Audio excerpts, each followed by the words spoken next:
spaces, so no blank screens.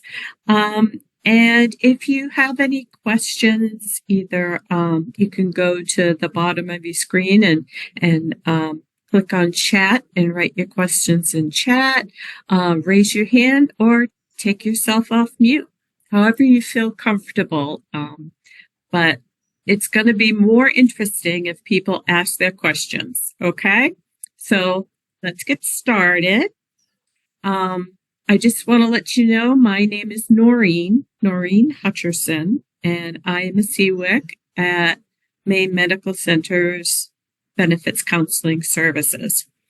With me today presenting is Paul Conair, who is also a CWIC, and Stephanie DeRozier, who is the manager of our department. So we're all three here and can answer any questions that you have. Okay, so next slide, Paul. Let's talk about what we're going to do today. So we're going to talk about what our objectives are. We're going to talk about understanding disability picture, different disability benefits, SSI, SSDI, and DAC, and explain what the differences are. We are going to have a break, so don't worry about that. Feel free to get up if you have to, and then come back. But 10:30 to 10:45 most likely will be the break. And then we're going to end on how work impacts cash benefits. And we do have an assignment. It's an easy assignment, nothing to worry about, but that's part of the participation. And we expect participation just so you can get your certification and get more out of this learning opportunity. And we'll also be taking some polls, asking questions.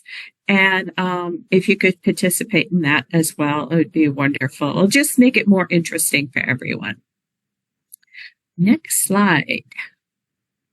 So what is this training about? So what you're going to be is called a Works and Benefits Navigator with this training.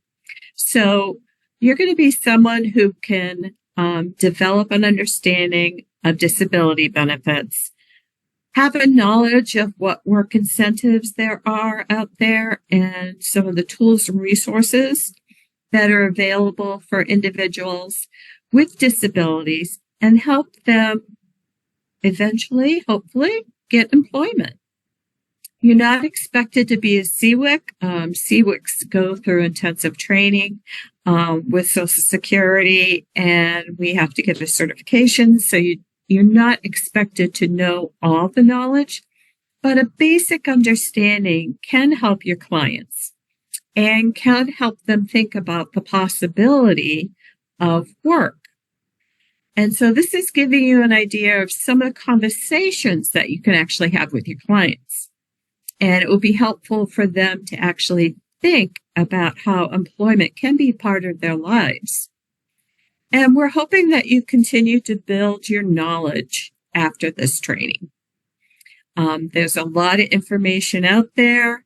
And we hope that with building your knowledge, you also can impart more of that knowledge to your clients.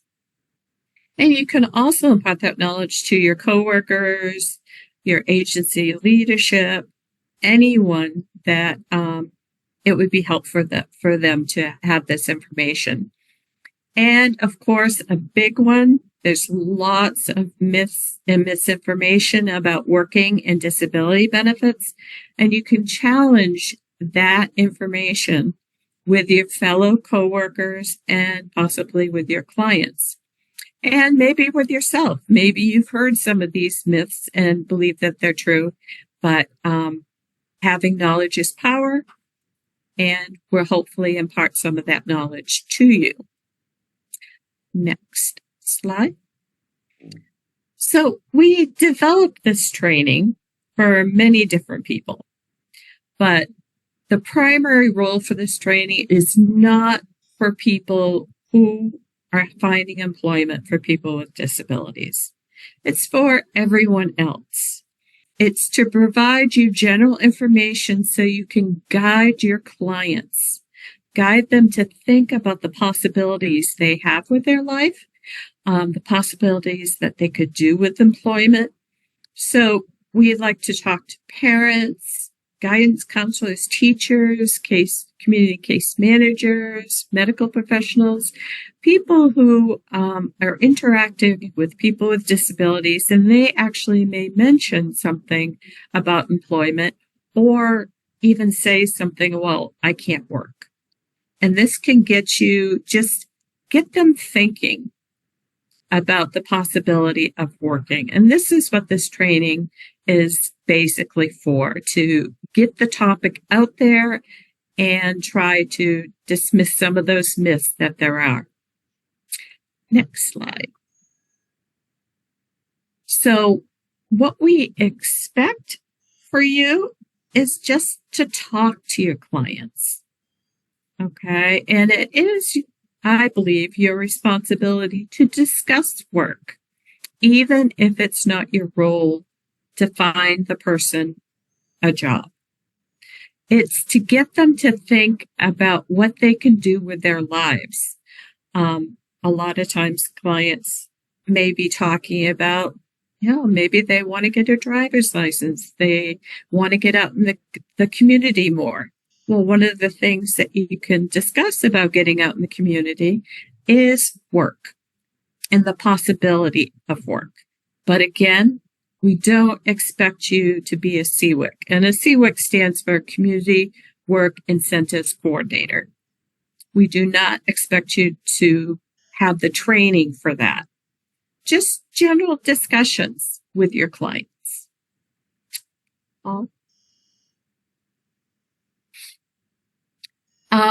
What we'll do in this training is, after we get the training done with both sessions, you will get a certificate with your contact hours. We expect you to assist at least one individual using your navigator knowledge and resources. We expect you to participate in at least one work and navigator training webinar and deliver a presentation to your colleagues and leadership in your organization.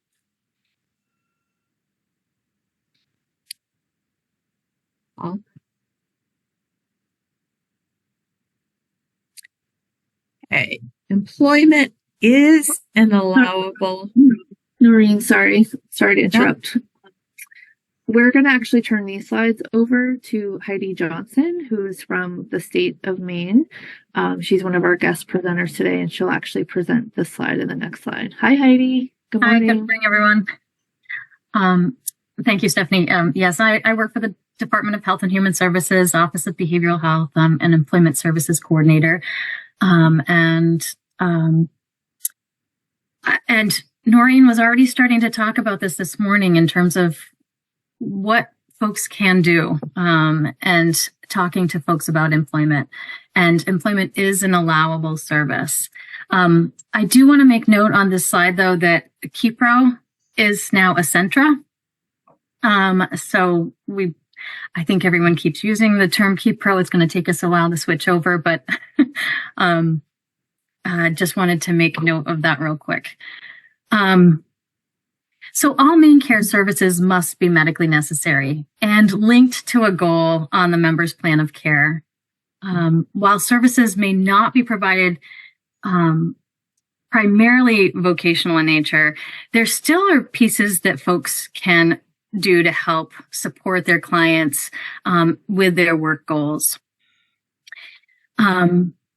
When creating plans and revising plans, it's important to talk about all of the different goal areas, including employment.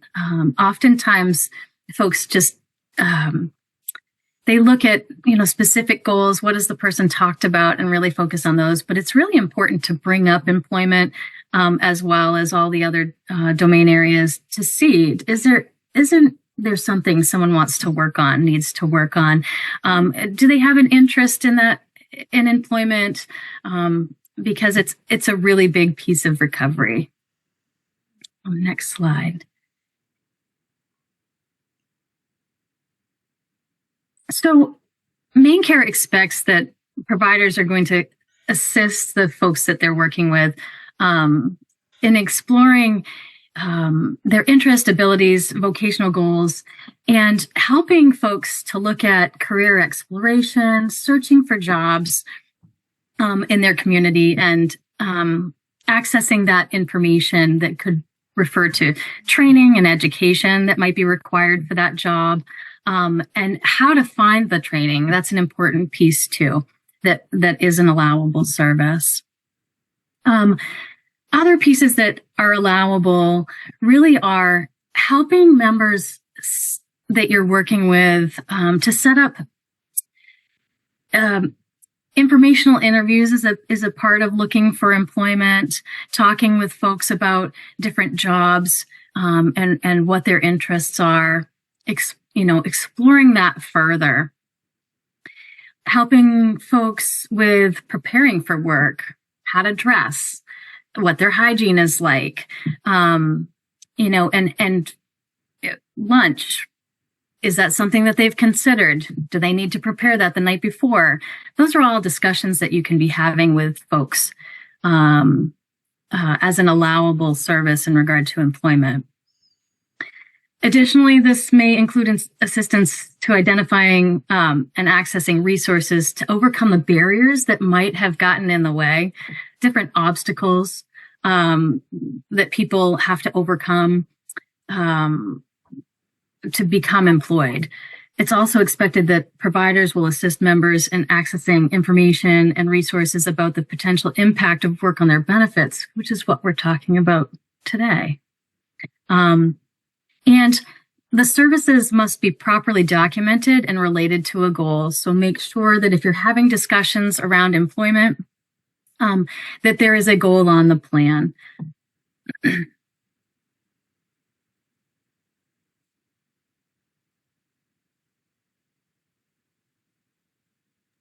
Thank you, Heidi. I just wanted to mention that part of the reason why this training is an affordable rate of 6 credit hours, 5.5 credit hours, and you only have to pay $25 if you're not a state VR counselor or DHS employee, is because we have really wonderful partners with the state of Maine who help offset this training with providing funding for this training. So the Office of Behavioral Health, where Letitia is out of, as well as the Office of Aging and Disability Services and the Maine Department of Labor, and some other partners all contribute to make this training affordable. And I know Heidi usually typically put your contact information in the chat, but if any of you are serving people who have a mental health or substance use disorder, Heidi works out of the Office of Behavioral Health, and if you have, sort of having difficulty navigating the employment field, she's a great resource. And part of the reason we talk about employment as an allowable service in this training is that many of you are billing Maine Care for your services. I know not everyone in this training is billing Maine Care for services, but many of you are. And for a long time, there was a thought process that I can't bill for that. And you really can bill for it with the examples that Heidi was really kind to share today. So thank you for being here, Heidi. And does anyone have any questions about Maine Care as employment as a billable Maine Care service?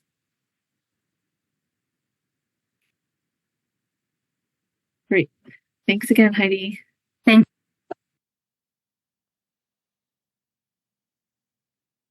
you. Okay, Paul. So now let's have some introductions. We've started the presentations. Now it's time to get people to see Medical Center. Our department is called Vocational Services, and for over 30 years, we've been helping people find employment, talk about employment, all for people with disabilities who maybe never even thought about working, never thought they could find a job or do a job, were worried about failure, all those stereotypes that people think of when they're disabled. We have our services that help people find employment. We have mental health services that find employment. We have employment services for transitional aged youth, and also a summer youth program that goes with that to give them an idea of what working would be like. First step in the process, really, to get out of that poverty when they're young. So that's really important. And of course, near and dear to my heart, we have benefits counseling services that talk about the different work incentives and their benefits. And we have our work and benefits navigator training, all under the envelope of Department of Vocational Services. Next slide. And near and dear, again, benefits counseling services. Very important for people to know, and some people have not known about us. We are a free service, and we are a free service since 2002 to help people with disabilities understand what can happen to their Social Security disability benefits and other public benefits such as SNAP, housing. What will happen to those benefits when they go to work? It's important for people to have the knowledge before they start working sometimes, or maybe even when they are already working, what can happen to their benefits when they go to work. So we're not a one-time service, and that's really important to know. We can help before they even start working. Maybe they're considering it, but the knowledge that they have that might happen when they go to work or not happen to go to work, we can impart that knowledge before they even maybe start working. If they are working, they can come back to us. I've gotten a job. I want to know what's happening now that I've actually got a job. We can answer their questions again and help them after they've gotten a job. If they get letters from Social Security they don't understand, we're there to help them. We're a service to answer questions about working and disability benefits. Now, if it's an individual who's not interested in working, that is something that we cannot help with. But since you are coming to this training, an important little piece of information is Stephanie can answer questions on individuals and benefits if they're not interested in work at that time. So that's one of the benefits of coming to this training. And we are very, very, very grateful to our funders. We can't say enough good about them. We're funded by several agencies in the state of Maine, as you can see here, and Social Security Administration. We couldn't be doing what we're doing without this funding. And we couldn't have as many CWICs as we do covering the entire state of Maine without this funding. So we're very grateful for our funders. So who can we help? Well, you do have to be at least 14 years or older. Okay. You do need to receive disability benefits from Social Security. We do not help individuals get on Social Security. So you have to already be receiving a benefit, or you have to be receiving SSI state supplement from Maine DHHS. You have to want to work, considering work, or are working, and want to know how working impacts those benefits. That's very important because the whole questions are about work and disability benefits.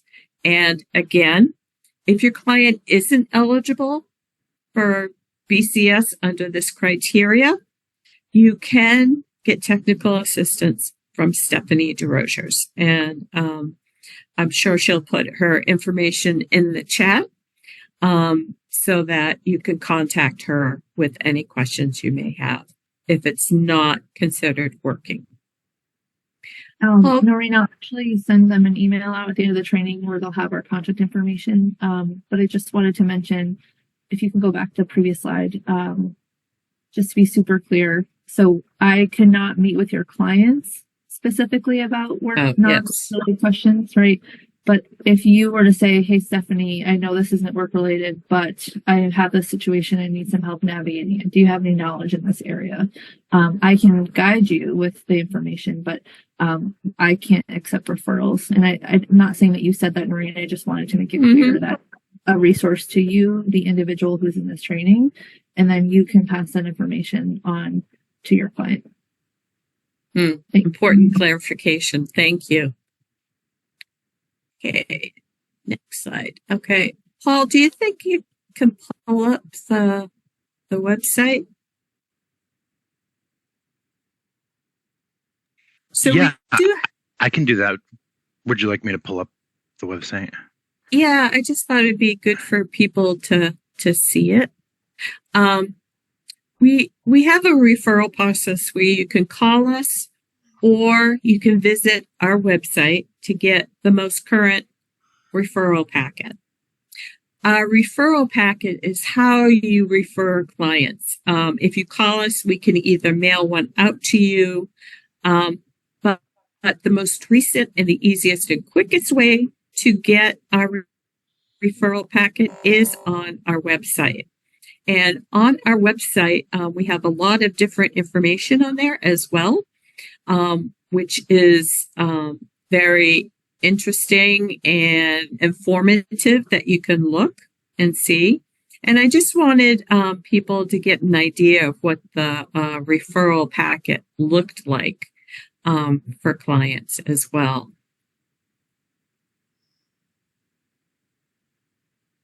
Okay, this is our basically homepage. And if you scroll down, you'll find a box right there. It says BCS referral packet. That is the packet where you would click on it. You would print it out and your client can complete the packet itself. It does need to be printed out in the fact that we need signatures on some of our consent forms. It asks for basic information, name, mailing address. It asks who referred. We always like to know who refers you, where they are in the job process, what benefits they have. So we have some information before we meet. And then there are consents there, one for Social Security to provide us a needed referral packet. We have HIPAA.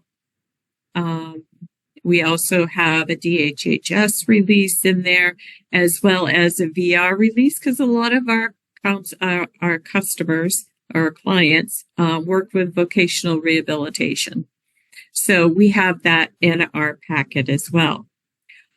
On that website, you will also see there are fact sheets that if you know positively what information your client has for a disability, you can look on the fact sheets and get some information about an individual's disability benefits.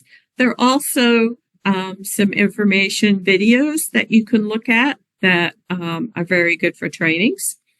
So you can go through that as well. So once we get the packet, and the packet can be either emailed to us at our generic bcsmainhealth.org, can be mailed to us, and it's mailed to the Maine Medical Center address, or it can be faxed to us, whatever's easier for you and your client. Once we receive that, we will call the client on whoever is put down on the referral packet as the contact to schedule a meeting. We will call and schedule a meeting, and most meetings are done by phone, mail, or Zoom. Can use Teams as well, but most are on Zoom. So if you can, I suggest if you are interested and want to know the information for your client, you can attend the meeting with the client, or at least at the minimum, provide a release for us to be able to speak with you.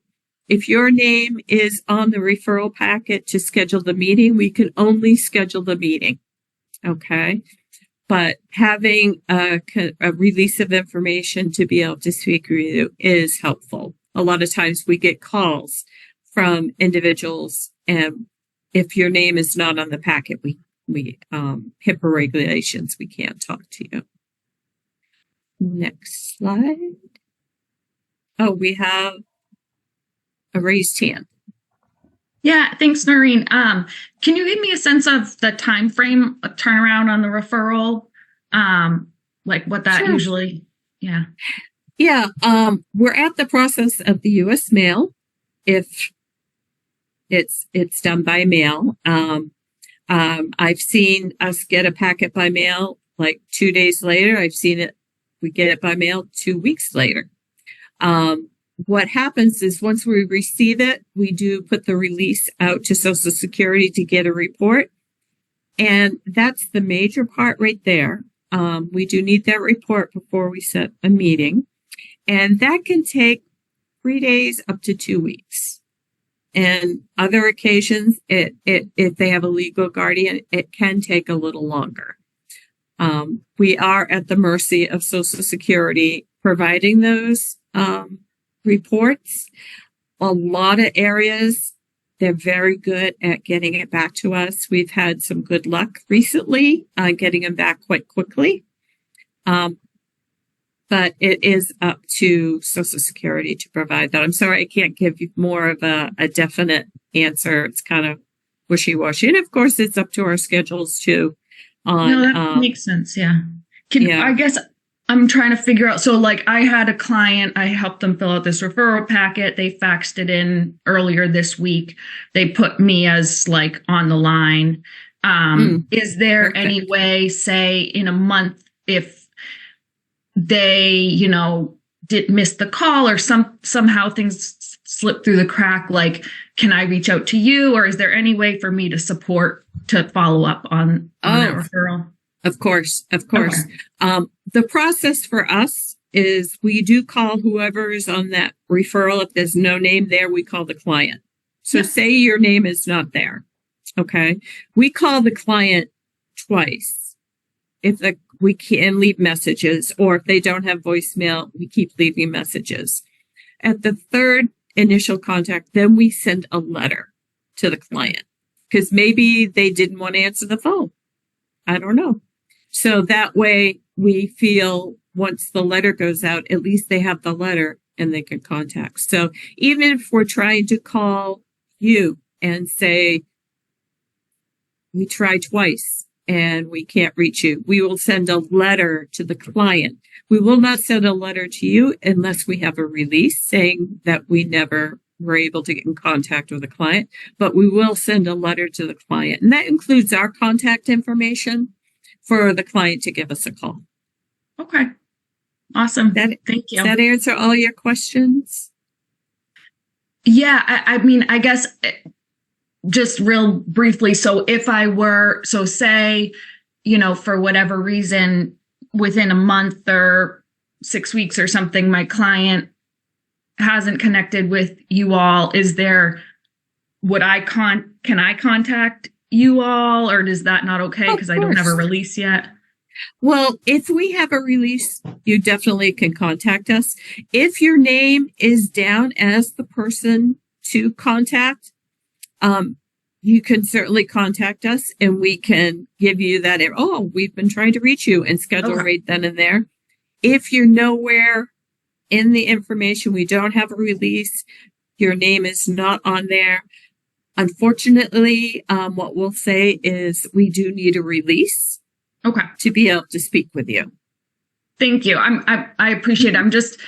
The reason I'm asking is because some of the clients that I'm supporting, that communication is something that I'm also supporting them with. And so, I just want to make sure I have a backup to support them if necessary. Thanks. Right. Yeah, that's very important. That's why it does help if you can give a release with the referral packet just for that reason. That way we would be able to talk to you. Maybe we have tried reaching the client several times, or never been able to connect. We could send a copy of the letter to you and the client with that information. That's just a helpful hint, just to have you and the client on the same page. We would be able to talk to both of you. We wouldn't have a problem with the communication aspect. But unfortunately, because of HIPAA laws, as everybody knows here, we do have to protect the privacy of the client. And without that release or your name on the schedule, we could say we are not ready for scheduling at this time. Or, yeah, we've been trying to reach you. How about this day?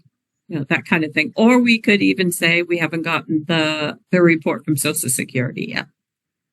But at least we'd be able to talk to you. Rory, I think you asked a great question, and Noreen, you did a great job of responding to it too. I think just for sort of simplest summary, for everyone here who's going to possibly be making a referral to benefits counseling, that I think if you haven't heard anything around the 30-day mark, that's a good time for either you, if you're the one that is listed as the person to schedule, or if your client chose to have them be the person to be contacted. If they haven't heard anything by the 30-day mark, that is a good time to follow up with us. It might be that we didn't get the referral packet. It might be that they didn't complete it correctly. It might be, like Noreen said, that we've been trying to call and schedule, but we haven't been able to get through. And, we do have referrals that take longer than 30 days. And usually that's because the guardian, one of our number one reasons that referrals do not make it to our intake process is because a person has a legal guardian. The legal guardian signs all the forms, but they did not realize when they were appointed guardianship by the courts, they never gave that paperwork to Social Security. And so in the eyes of Social Security, there's no record of guardianship, and they will not release the information to us because the person who signed the records is not at liberty to get it. And so we're working behind the scenes to try to talk the guardian through. Do you have a copy of a certified copy of your guardianship paperwork? Can you please go bring that down to your local office? They need this in order for us to be able to get the information that we need. And it's more than just the guardianship information that we need. In the eyes of Social Security, that person is able to make all their own decisions because Social Security has no idea that that person's the guardian. So if it takes more than 30 days, it's typically something else is going on behind the scenes. But we've done an average analysis of all of our referrals, and the average over each quarter is around the 30 to 35 day mark is how long it takes from someone from the time they apply to the time they see the CWIC. The average is 35 days. And that is accounting for the people who take a really, really long time, those guardian situations that I told you about, and the people who go really fast that we get it back in a couple of days. And so I think when you factor the people that are hard to reach and the people that we can reach really easily, 35 days is pretty quick considering we're at the mercy of Social Security, like Noreen said, and the mail. The takeaway is if you can fax or email, that is preferred because we are still seeing a lot of mail delays. A great question, Rory. Anyone else have questions about our referral process? Another thing I'll say too is we do give a priority if someone is working. So it's not necessarily first come, first serve. That generally doesn't come into play very often. But if someone's working, they bump right up to the top of my list as far as being called. So sometimes that can play into it too. And another issue we have is that Social Security is very, very strict on how the releases are signed. So if extra boxes are checked off or they don't put a 207 next to their area code, we often will fix that. But so those are two other common things too. Great point of prioritizing who we prioritize, the working people and those who have a job offer pending. And I'm glad you mentioned that, Paul, because and Candace, I see you have a question. I'll just 1 second. Besides prioritizing people who are working or have a job offer, knowing that it could take 30 to 35 days, right? to potentially get to the point of intake. We don't want people who have a job offer to sort of be sitting there waiting and possibly missing out on a job offer while we're waiting for their paperwork. So the staff are trained and are expected in those kind of urgent situation. I kind of call it crash benefits counseling. Is you give a really quick, concise, you ask a couple of questions and say, I'm going to have to wait till I can see you when I have all your paperwork. But based on what you're telling me, it sounds like you get this benefit, and they'll collect some information about the job and should be able to give that person like a little bit of information to feel comfortable enough to make a decision so that they're not waiting or possibly missing out on a job offer. And in that situation, you really would want you or the client to call the CWIC directly and say, I know I'm in the queue, but I have a job offer, or I'm going to start work tomorrow and I know you don't have my paperwork. Is there anything you can tell me to kind of put my mind at ease? And that's an appropriate call to the CWIC. Candace? You kind of answered my question. Thank you. Awesome. I like when I mind read.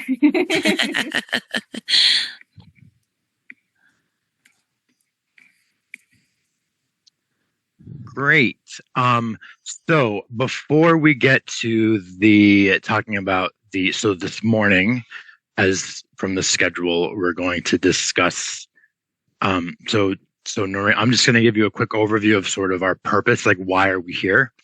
And then Noreen is going to take us to the break and sort of give us a general summary of the difference between the types of Social Security disability benefits. And then after the break, today we're going to talk about how work impacts a person's cash benefits, their disability benefits. And then next Thursday, we'll go over the medical benefits. But I'm just going to give you sort of a brief overview. So why are we here? Why is there Social Security?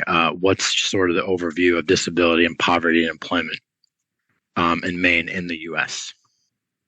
So approximately 1 in 5 Americans, or 60 million, 19%, have sort of under the broad definition of disability.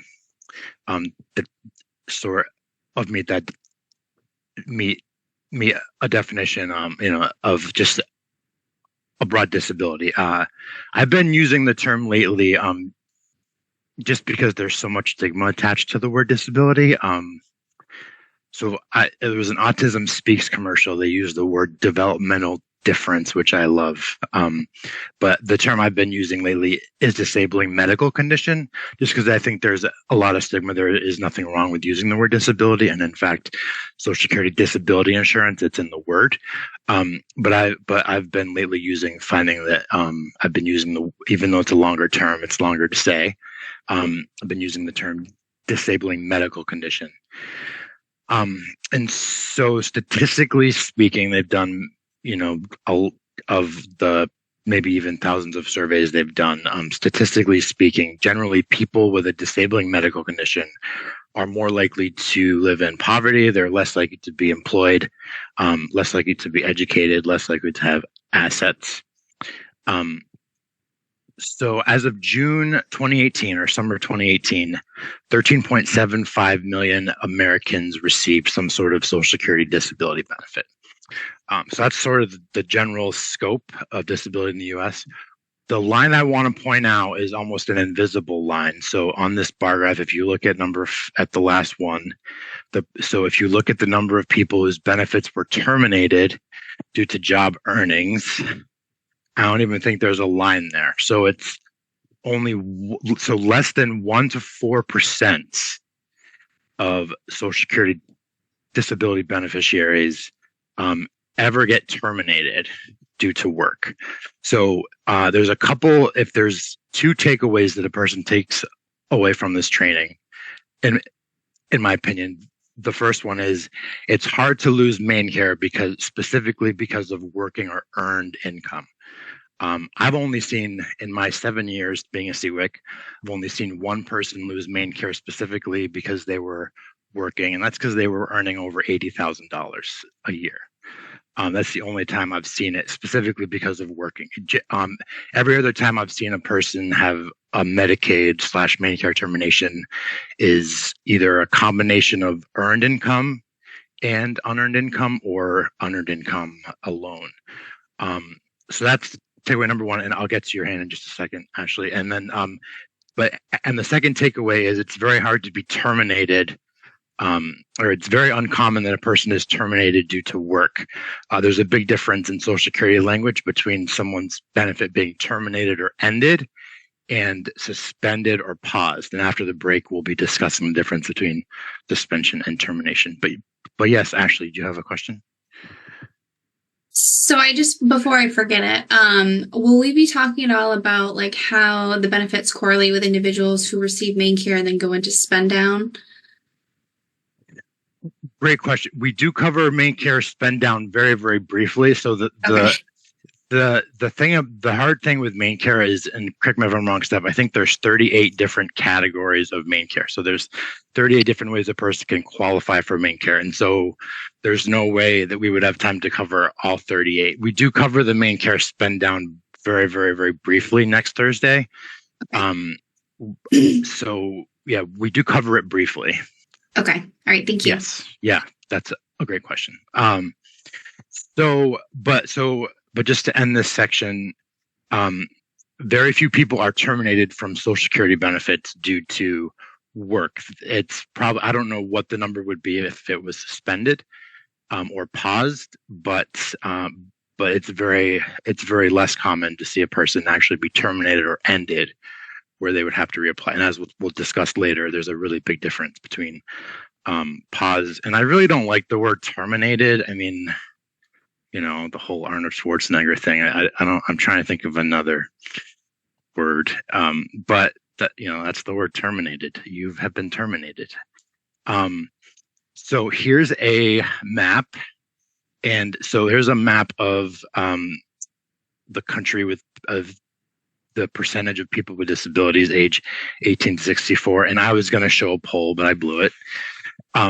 So this is how it's broken down by state. So the percentage of people with disabilities, and the darker the color, the higher the amount. So as you can see, Maine, we are in the 12.4 to 14.6% of working age adults fall under the category of disability. So we're we're sort of above the average in that category compared to other states. And so poverty among people ages 18 to 64. So in the country, and this is sort of where, so with people with a disability, it's 27.8% versus without a disability, it's 11.9%. And in the state of Maine, that's 29.2% for people with a disability live in poverty versus people without a disability, it's only 10.5%. So that there's just a big disconnect there. So research shows that people with a higher education have more income and greater financial stability. So these are the statistics on the screen here. So people in the U.S. without a disability, so I won't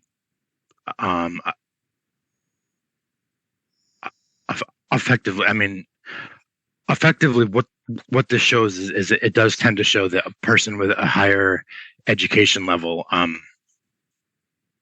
tends to have a lot less rate, a lot lower poverty rate. So where we're sort of getting, so who's known as sort of the father of Social Security was Thomas Paine, one of the founding fathers. In 1797, he published a pamphlet called Agrarian Justice, and sort of what sort of came of that was he observed Native people and said, I don't see any poverty, and even sort of more, this is sort of me making a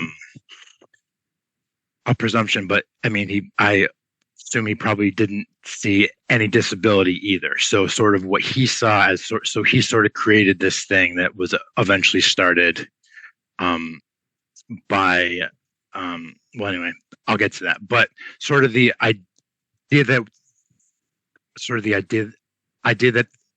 we're coming to is just sort of this idea of that there's a system in place that is a protection for people who, as a result of civilization, according to Thomas Paine, sort of was also, unfortunately, what was also invented with civilization sort of came the invention of poverty or the invention of disability. So these are the employment rates in the country. And again, so Maine actually, Maine is pretty competitive as far as employment rates with people with disabilities. But the thing I want to point out is our rating with poverty, though, does not tend to be as competitive with other states. So just to sort of give a general history of Social Security. So Social Security was started in 1935, and then we started with disability benefits in 1956 under a Republican administration, under the Eisenhower administration.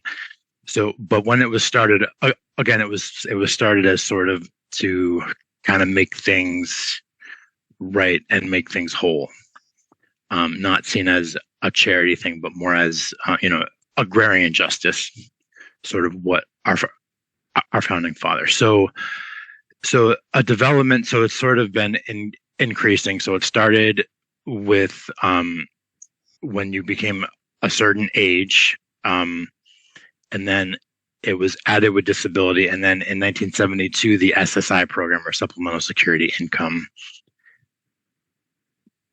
was created in the 70s, which Noreen is going to sort of talk about the difference between the two of those. And for time's sake, I think, Steph, did you have anything to add?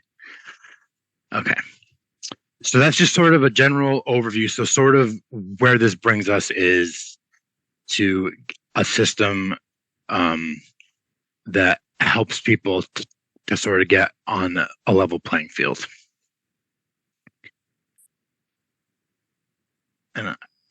And for time's sake, we won't go through the questions. All right. So Noreen is, Steph, you look like you want to say something. Okay.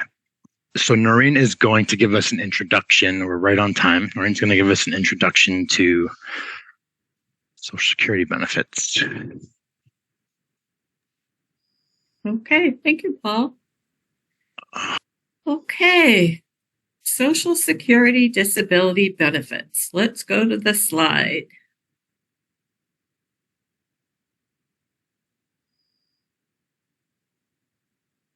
Great. So the Social Security Administration, or SSA, that's what we always call it, SSA. And Social Security always has little acronyms that you'll probably hear us say all the time. But it's an agency that was originally set up for retirement. So that's what Social Security primarily deals with, is retirement, because there are more people who are retired than they are disabled. But they also have survivor benefits, dependent benefits, disability benefits, and they handle the work-related incentives program. So they're handling a lot of different things.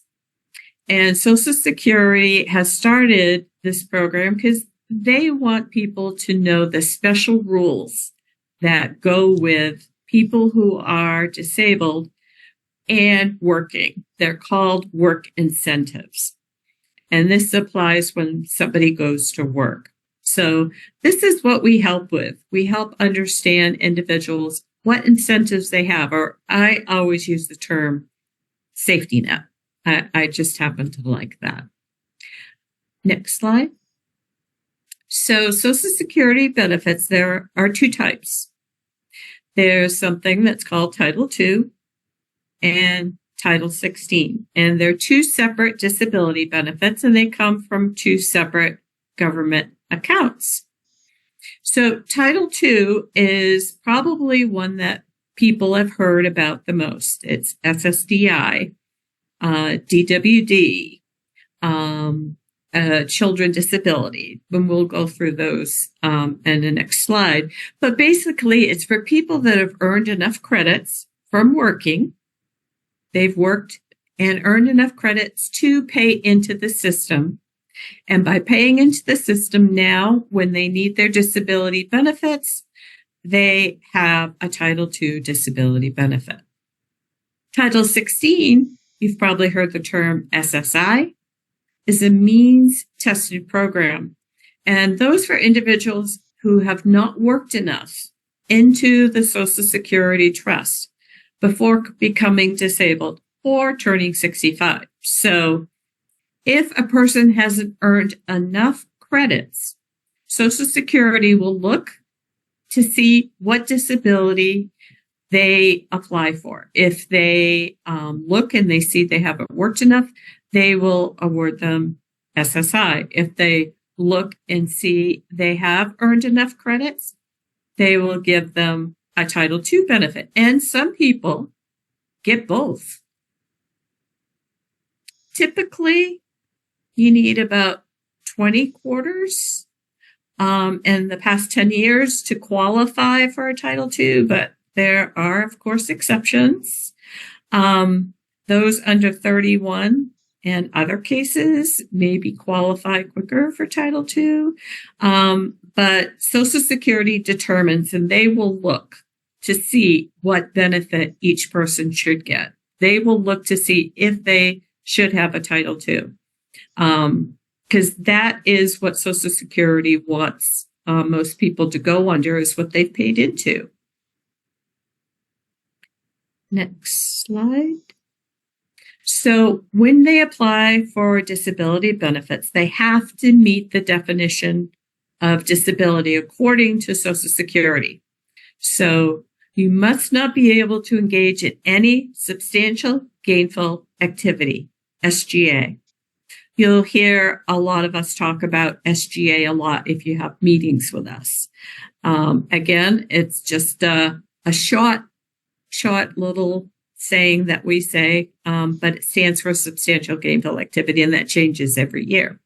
But it's because of a medically determined physical or medical impairment that is expected to result in death, or that is expected to last for a continuous period of at least 12 months. And that is an important distinction. And if disabled, Social Security at that point will look to see what benefit are they entitled to. Sometimes it's one benefit, sometimes it's both benefits, or sometimes they determine that they're not eligible for any. Next page. So discussion. Let's get people's thoughts about what they've heard from maybe their clients, or what you have heard in the past in your work experience. How easy is it to get approved for benefits? Can you work while applying for benefits? Let's get some thoughts out there and just discussion going about this topic. Who's going to go first? Candace, thank you. You're welcome. I've always heard you'll get denied the first time you apply by just about everybody, and I don't know how true that is. Well, I have heard that from clients too, but I've had clients that got approved the first time. So it really depends on the condition that the client has. Okay, thank you. Mm-hmm. Anybody else have any thoughts? How easy is it to get approved for benefits? Have your clients said anything? I was going to mention, I agree with what Candace says, that, I mean, I've heard like 90% of first applications are denied, and then the appeal process, that's like, you know, the timing, the like 6 months waiting for an appeal process to begin.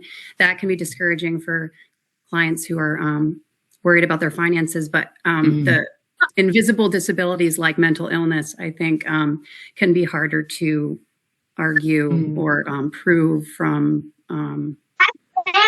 clients. So that's what I've been dealing with. Yeah. Yeah.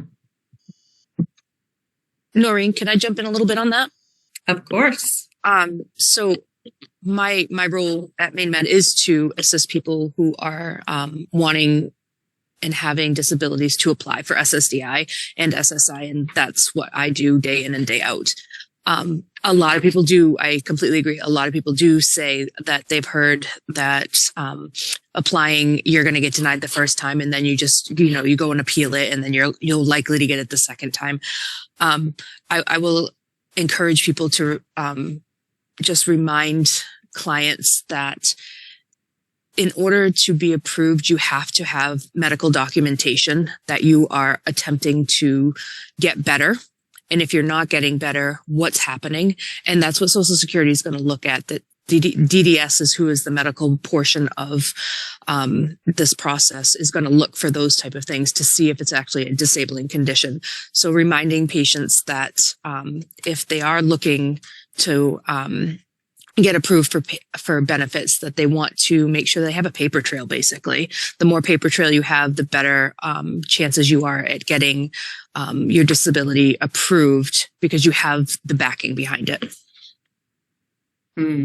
Yeah, the medical reporting part, getting the information from your doctors and that history is very important. And that's a big why some people get approved the first time, is because their documentation is put together. So it's not necessarily the severity of the disability, but how well they document what they're applying for. Patty? I was just going to say, in my experience with working with individuals with brain injuries, they're a group that finds it very difficult to get through the process of applying for benefits. The nature of the injury both can be invisible, similar to mental health. It also can be, there's a lot of cognitive challenges, especially in organization planning, and often their natural support system is lacking. So it becomes very hard for them to get all of that documentation, to get to appointments. And often housing becomes an issue because they can't work and they don't have their benefits. So while they're waiting for these appeals to go through, many are living in some less than ideal situations, waiting for that process. So I think that's one of the larger situations I come across is people trying to get through that process. And, some are kind of to the second question, some are kind of trying to patch together, little jobs that they might be able to do, or working for a friend to try to, get food on their table. Sorry, I have a toddler home. And it becomes, very challenging, working with one individual right now who's, I think, on her third job in 3 months because she can't keep it together to work, but hasn't gotten her disability yet. It's a good point. But one of the most important things that your client is doing is she's trying to work. Social Security does look at that to see, well, if you've never tried to work, how do you know you can't work? That's something that Social really helpful Security does look at. That is to her benefit. It will show she is attempting to work. She is trying, but she is not able to for whatever reason of her condition. So it's another way to prove that you are considered disabled according to Social Security. On that note, is there any sort of documentation they should keep when these jobs, like if they do get fired, or is it just a history? Like, is there a way to advise them to track that? It's the history. It's the history showing they have attempted. It didn't work. They got fired. They went to a next job. They got fired. They went to the next job. Maybe physically they couldn't handle it. And documenting that for Social Security. But this way, with having that information and that history, Social Security sees they are trying to work. Because if you don't try to work, how do you know you can't? How do they know that you are really disabled and you can't work? but we'll talk later on. But the important thing when you're applying for benefits, as well as staying under that SGA, that funny little letters we talked about before. You work, but you stay under SGA when you're applying for benefits.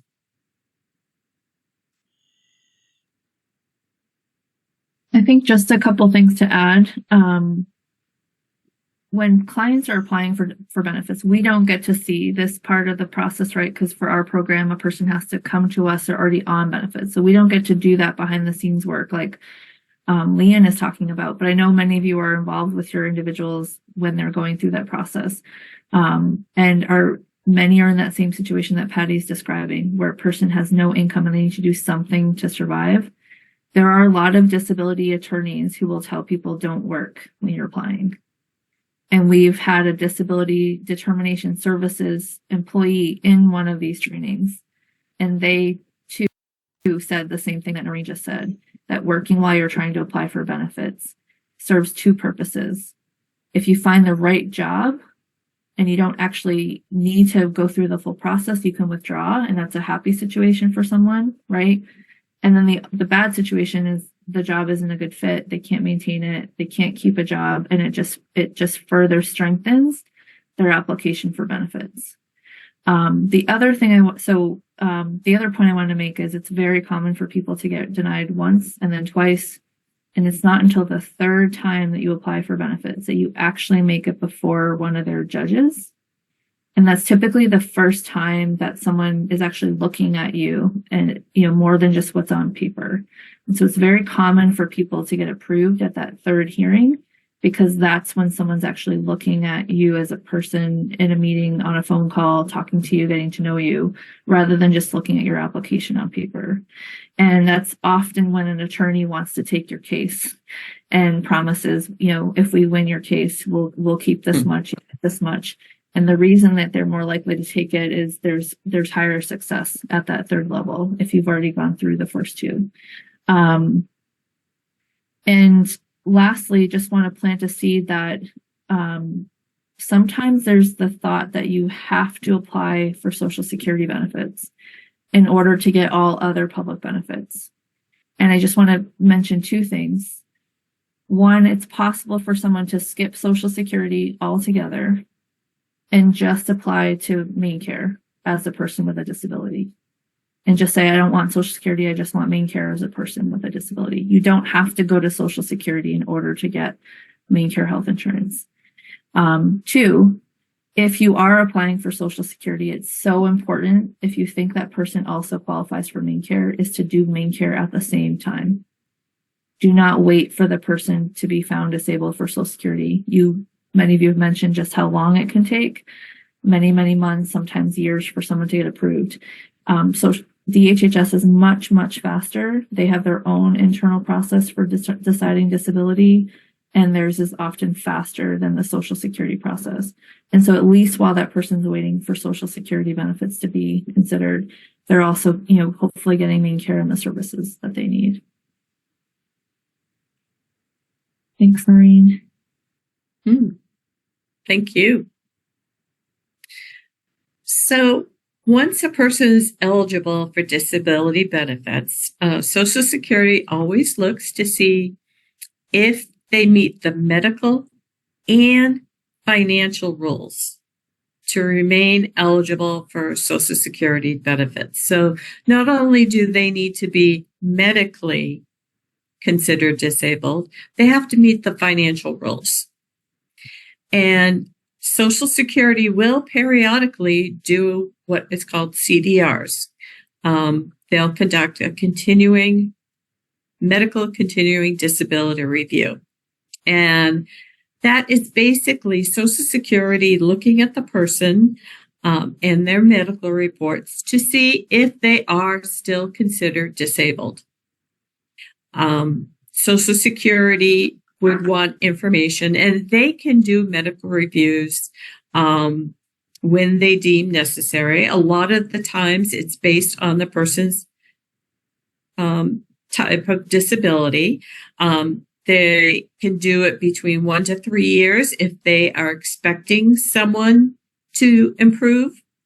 If improvement is possible, they can do it within 3 years, or if they don't expect somebody to improve, maybe it's a permanent condition, they would still do a medical review, but it could be within 7 years.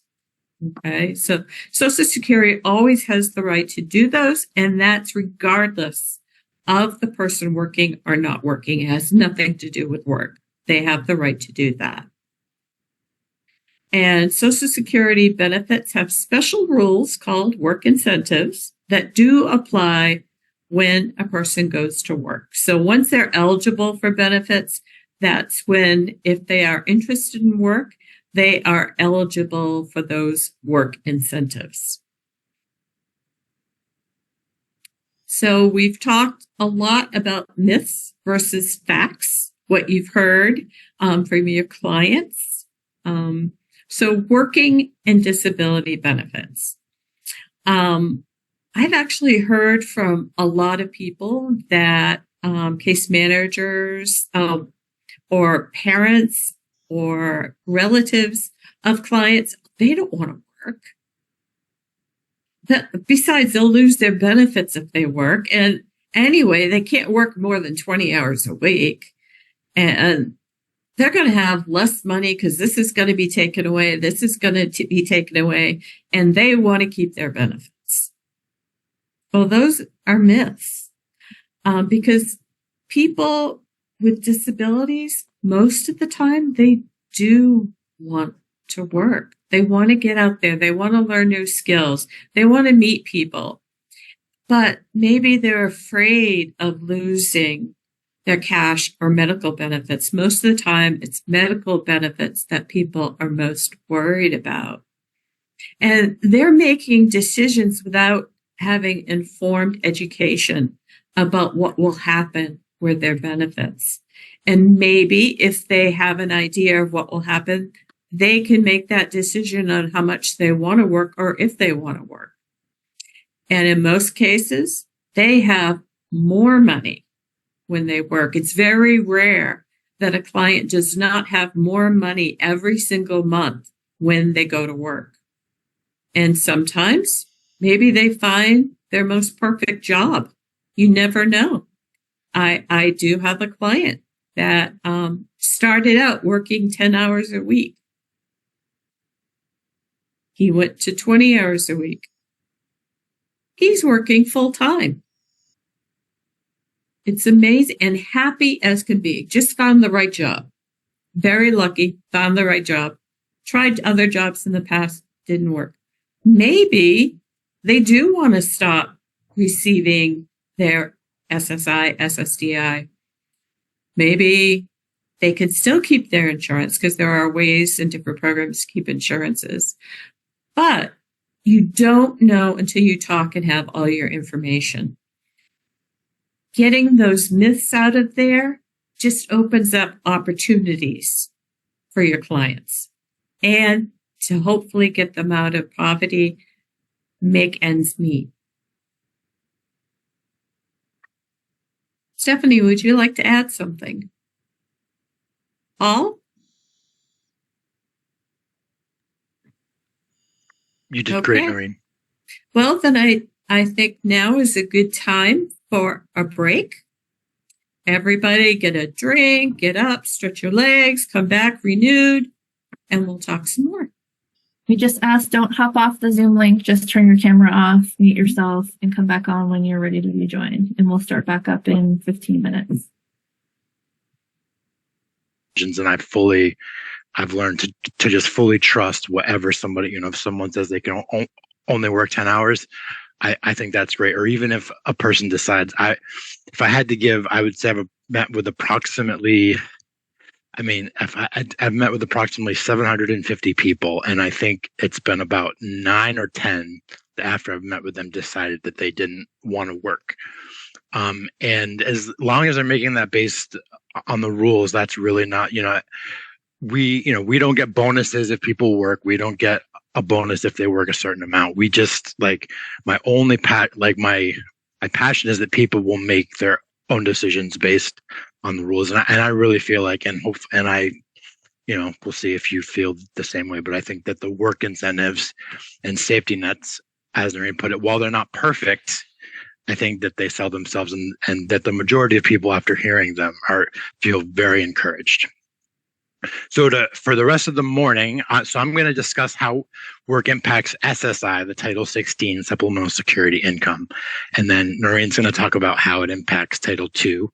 And then next week, we'll discuss main care and other fun stuff like income reporting and assets, which are also equally very important. So SSI and work incentives, also referred to as safety nets. So the supplemental security income, SSI. So the design of how SSI is designed as a program is just to supplement a person's existing income. So the maximum amount of SSI a person can get is $943. And to put that into perspective, the federal poverty level for a person of one in 2024, they just announced, I think it was $1,255. I believe, just to put that into perspective. So the maximum amount of SSI person can have is $943 if they're single. And then if it's a married couple that's on SSI, the amount is $1,415 between the two of them. SSI is always paid on the first of the month. So if you have a client and they receive a Social Security disability benefit and they're not sure which one they receive, unless they have a rep payee, they're probably going to know what day of the month they're paid. So one way that you can tell as a provider is if they don't know, what you can ask is, what day of the month are you paid? If they're paid on the first of the month, then they get SSI. If they're paid on what's most commonly the third of the month, or possibly another day, then they get Title II benefit. And if they're paid on both days, they get both. But SSI is always paid on the first of the month, and the maximum is $943. So there is an asset limit for SSI. So in addition to having income limits, there's also an asset limit of $2,000 if you're single and $3,000 if you're married. I won't get into there are exclusions, which we'll be talking about assets and asset limits tomorrow. So in the state of Maine, Medicaid or main care is automatic. I recently learned that in Wisconsin, so every state has their own name for Medicaid. So in Wisconsin, their name for Medicaid is Badger Care. So I was thinking, if I was governor, I would definitely change main care. Either name it after a moose or lobster or Stephen King. I haven't decided which one. So I don't know if Stephen King care or lobster, but ours is named Main Care, even though I think it'd be cooler to name it after a lobster or Stephen King. So it's not true in every state, but in the state of Maine, if you are eligible for SSI, Main Care is automatic. So I do want to emphasize that's not true in every state has their own Medicaid rules, but in the state of Maine, Medicaid is automatic for a person that's receiving SSI. Another benefit to SSI is the amount of $943, that's for everyone that lives in all 50 states. But some states, Maine is one, have a supplement to that. And that's not paid by Social Security, that's paid by the state of Maine. So it can be a little confusing. But so some states have a supplement to SSI, and in the state of Maine, for a single person, it's $10. For a married person, it's $15. So that's some unique information about the Maine SSI program. But that's just sort of a general overview of the SSI program. So SSI and working. So SSI is the payer of last resort. Okay, so yes, Ashley, you have a question?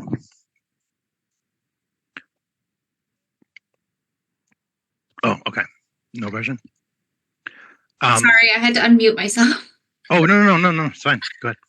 So I've just kind of seen an influx of individuals who receive the $10 supplement and some who don't. So how do they determine who receives that supplement or not? Great question. So in general, if someone's eligible for at least $1 of SSI, they are eligible for the $10 Main State supplement. so people on SSDI or Title II, if it's much higher than $914, they're most likely. But if you do have a client that gets at least $1 of SSI, they should definitely be getting the maintenance supplement. And if they aren't, we would recommend calling the DHHS. So you wouldn't call Social Security for issues with the maintenance supplement. You would call DHHS. Okay, thank you. Yeah, if you have a client that receives at least $1 of SSI, they should also be getting the $10 maintenance supplement. That was a really good question. So I'm stealing this example from Steph, but I think it's a brilliant example. So if you were going out to dinner with SSI or with Main Care, and the bill came and it was one bill, you didn't do this, split it up into SSI would take the bill last, so they would wait and see what everybody else pays, and then SSI and Main Care they would pick it up last, which I think is a brilliant. That was just a brilliant example, and so that's really how to look at SSI. So if someone has other income, whether they're eligible for unemployment, whether they're eligible for a Title II benefit, whether they're eligible for if their earnings. SSI always kicks in after that. So how income impacts SSI is they have two is unearned. So they have a general, which I'll get to in a second. They have a general income exclusion and an earned income exclusion. So how unearned income? So unearned income is basically any income other than that comes from a job. So so even like paid time off. So if someone has a full-time job and they get paid time off, technically that's also counted as unearned income. So really any income that doesn't come from a job, the first $20 is not counted against SSI, but then after that, SSI goes down dollar for dollar.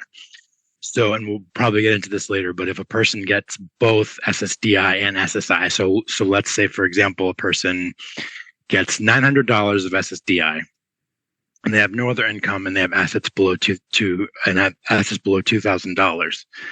If they would be eligible for up to $63 of SSI because they don't count the first 20. So if a person's only on, so if you have a client that gets SSI, the most they're going to get is $943. If you have a client that gets both a Title II benefit and SSI, the most common number I would see is $963. So that's why there's that $20 difference if you get both, because unearned income reduces SSI dollar for dollar after the first 20. Another thing that reduces SSI is a fancy term called in-kind support and maintenance, or ISM. So a person's SSI can be reduced by up to a third if it's found that they're not paying their share of the room and board. So Social Security considers room and board as a form of income. So people on SSI get a questionnaire every year where they're asked about their living situation and how much they pay, and a lot of times they will ask for the household income, and if it's determined that person's not paying their share, then their SSI can be reduced by up to a third. Also, if a child is under 18, they have a term that's called deeming. So a parent's income can impact a child's SSI. So basically, if a child, even if they have a disabling medical condition according to the medical definition, essentially any child that would be under a classic, like middle class family, and certainly upper middle class or upper class, they're not going to be eligible for SSI because a parent's income does impact a person's SSI. If they're under the age of 18. And so there's a great question from Jamie. Hi, Jamie. Do we know income limits for kids and parents' income? So we personally don't. That's a very complex calculation that's different for everybody. So that's something that they always have to revisit with the office. So that's not one of the calculations. We are sometimes able to give pretty specific estimates, but that's not one area that we can do on our own, but we are able to find those things out on an individual basis. So that's a really good question. And just to emphasize, so if someone's eligible for a Title II benefit and SSI, they'll always get the Title II first. So if a person's eligible for $963 or more of an SSDI benefit, for example, then they would not be eligible for SSI. So how does working impact SSI? So there's two exclusions. So the first one, there's a general income exclusion. That's the first $20 of unearned income or any income. So how work impacts SSI is the first $65 of a person's gross earned income is not counted against a person's SSI. And then after the first 65, the earned income exclusion, a person's SSI goes down $1 for every $2.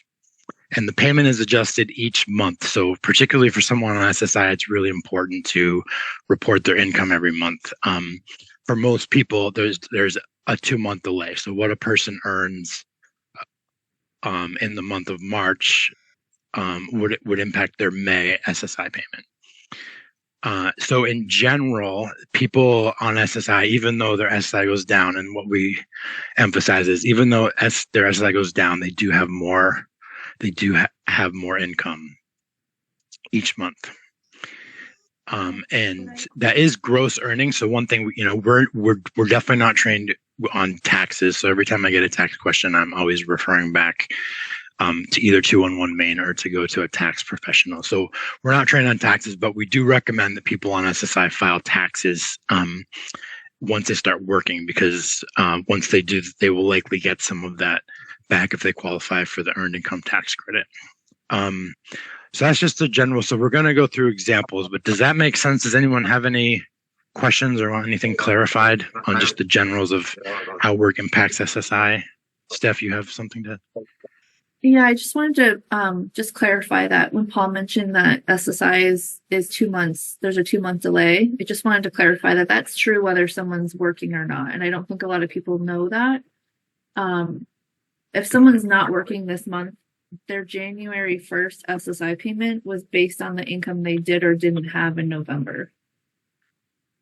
And SSI does that to kind of give them time to play catch up when someone does have an income change. So I didn't want people to walk away with an impression that when you're working, there's a delay, because I think it gives the impression that it's the job that's the delay, but it's really just how Social Security does their accounting.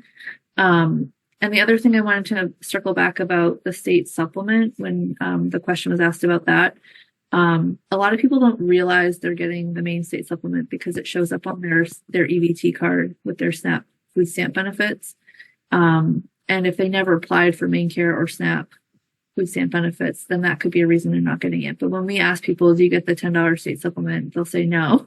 And then we'll say, oh, is it on your food stamp card? And like, oh, that $10, oh, that, they just don't really put 2 and 2 together that it's their state supplement benefit.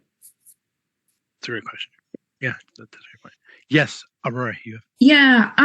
Do you know, so I have a client, do you know if they're participating in a WIOA program, Workforce Innovation Opportunity Act? So they're doing a paid work experience, is technically like training. Do they need to report that income? Great question. So in general, any income, whether it's going to be counted against the person or not, we always recommend that a person report. So for example, when we talk about assets tomorrow, we'll be talking about ABLE accounts, which if somebody has money in Achieving a Better Life Experience Act, that money is excluded as an asset, but they still want to report it. So we definitely would recommend reporting it. In general, there are some one exclusion to the earned income is if someone does a voc rehab paid work assessment, that income is excluded from SSI. So in those cases, what we recommend is they still want to report it. But what they would do is they would send it in with a letter from their voc rehab counselor, which we can work with the voc rehab counselor if they have questions. But WIOA, Steph, am I correct that I think a WIOA assessment, that income does count? Yeah. So WIOA income is counted by SSI. The Senior Community Service Employment Program, or CSAP, which these are programs that there are special rules where it doesn't count for main care or housing or SNAP benefits. They still have the normal rules for SSI. And we have a lot of clients who get sad to find out that they were under the impression that it wouldn't be counted. So besides if you're out to dinner with SSI and you have the check on the table, my other phrase is when in doubt, let it count. And just assume for SSI that everything is going to count unless there's a policy that says otherwise. And there's no policy that says WIOA income, CSEP income. In fact, there's policies that say it does count. So just to be on the safe side, you should always report income and let the agency decide if it counts or doesn't count to be safe. Okay, thank you. Yeah. Any other questions and want more clarification on before we get to exam? And so we'll drive it home with some examples, but any other? Quick question. You might be covering this later in day 2, but what is the process for reporting income to SSI? Is that like a form on their website or? Yeah, we will be covering that tomorrow. So if someone gets a job, we recommend the first step is to call their local field office. And then for SSI, there is, and we will go into details about this tomorrow. There, for SSI specifically, there are a lot of different reporting examples. There's a smartphone app. If someone has an Android or an iPhone, they can report that way. If it's set up with Social Security, or they can mail them in every month by the 6th of the month. But the first step is always to call the local field office within 10 days of that's the general gist, and we will go into more details about that. I just want to clarify for anyone who might be having a heart attack. We're not meeting tomorrow for training. Did I say I said tomorrow? Okay. Whoops. But we're going to be back next Thursday. People were like frantically checking their calendar and like, wait, no. I thought it's okay, no worries. But I just anyone else was having a panic attack, I didn't want you to worry. We're good. Next Thursday we'll talk about ACA reporting. We're all human and it's totally fine. Oh, but it's funny. In case anyone was starting to question what they had on their calendar, I didn't say anyone to be worried. Jeez. Okay. Yes, next Thursday. Great question. All right. Any other good questions? All right. So maybe we can drive this home with some examples. So we're going to put a poll on the screen. So Quinn is a person with a psychiatric disability. They get SSI, main care, and SNAP benefits. So Quinn gets a job offer, and they're not sure if they should take it. So Quinn is worried about losing their SSI. The job is for 15 hours a week, earning about $1,100 a month before taxes. So let's see so let's launch a poll.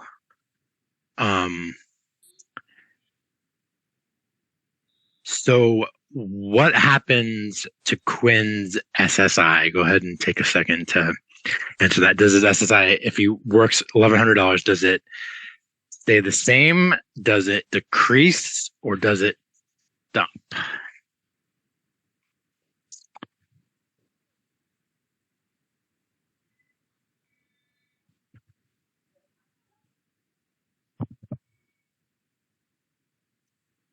All right, so we have about a mixed bag. Let's see here again. Okay. So most of you have answered. So there's sort of a mix. So let's go over. So the options are: so if Quinn earns $1,100 a month, does it stay the same, or does it decrease, or does it stop? The answer is that it decreases. So here's why the SSI does not stay the same. The SSI does not stay the same because SSI is a means tested benefit. So income does impact a person. So I'm actually going to go back a couple slides here. SSI is a means tested benefit. So if a person has more than $20 of unearned income or $65 of earned income, then their SSI is going to be impacted. So if Quinn's earning $1,100 a month, his SSI will go down. But here's why his SSI won't stop. So the reason that SSI won't stop is because it will only go down $1 for every $2. So that's why. So the answer is that the SSI would not stop or pause, but it would go down. So let's talk about why. So Quinn accepted the part-time job. Well, that's moving on. So what would happen to Quinn's SSI is that it would go down. So if they have no other income, the first $85 isn't counted. So the $65 earned income exclusion, $20 general, and then after that it goes down about $1 for every $2. So they do have more income overall. So the answer is that Quinn's SSI decreases, but it doesn't stop. And Quinn will be supplementing their SSI. So does that make sense? Any questions about that? This is very often tell the story. When I did my training back in 2017, actually Noreen and I did the same training. We were in beautiful Phoenix, Arizona, and day 3, I just went up to my room and I just cried because I was so overwhelmed and there's no way I'm going to be able to ever get all this. So I still try to channel that a lot and just remember how complicated this was, at least for me. When I first start, these concepts are very, very complicated. But the answer is it does. His SSI would decrease. So, and we'll kind of go into a few more details now. So Quinn accepts the part-time job. So now Quinn's been working for several months, and Quinn enjoys their job, and they agree to start working full-time while their coworkers on leave. So Quinn starts earning $3,000 a month before taxes. So what happens to Quinn's SSI? So does Quinn's SSI go into suspense or pause, or does it terminate? And I'm just going to put a poll. So go ahead and answer the poll, and I won't share the answer so no one will see. So you don't have to be embarrassed. And great. So most of you answered that a person's SSI that their SSI would suspend, and that is the answer. So like I was explaining earlier, there's a big difference